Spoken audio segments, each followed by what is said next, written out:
अभी जैसे चल रहा है उससे वैसे ही चलने दें। बेजाद मेंशन में इस वक्त आपकी फूफो और आफ्ताब दोनों मौजूद हैं। अरे भाई मैं तो कहती हूँ कि मंगनी तो कर ही देते हैं। अगर किसी को कुछ पता चल गया या कोई मिस्टेक हो गई, इनको शहर में खतरा है तो सारी खेती किराए पे पानी फिर जाएगा। बहन शादी होनी है ना तुम्हारी, ये सारे शौक शादी में पूरे कर लेना, सही है? ये तो वही लड़की है ना, ये क्यों आई है?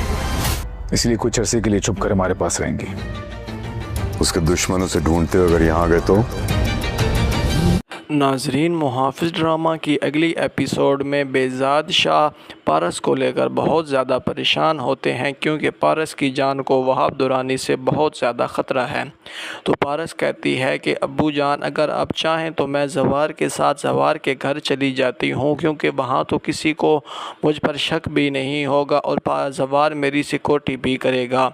तो बेजाद शाह कहते हैं कि ठीक है, आप लेकर चली जाओ। तो जवार जब पारस को लेकर अपने घर पहुंचता है तो उससे पहले जवार और रेशम की शादी की बात चल रही होती है। तो जवार की अम्मी कह रही होती है कि शादी नहीं तो कम से कम मंगनी तो कर ही देते हैं। इतनी देर में जवार पारस को लेकर वहां पहुंच जाता है।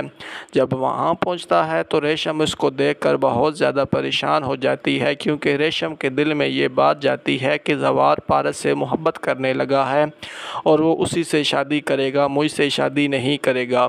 तो जवार के वालिद गुस्से से जवार से पूछते हैं कि तुम इसको यहाँ क्यों लेकर आए हो? तो जवार कहता है कि अब्बू जान, शहर में इसकी जान को बहुत ज़्यादा ख़तरा है, तो ये कुछ दिनों तक छुपकर हमारे घर में रहेगी। तो जवार के वालिद कहते हैं कि बेटा, अगर इसके दुश्मन इसको ढूंढते हुए यहाँ तक आ गए तो तुम क्या करोगे? तो जवार कहता है कि अब्बू जान, मैंने इसका सिक्योरिटी का ज़िम्मा लिया हुआ है, तो मैं इसकी जान की मुकम्मल हिफाजत करूँगा और इसको कुछ नहीं होने दूँगा। तो जवार के वालिद परेशान हो जाते हैं।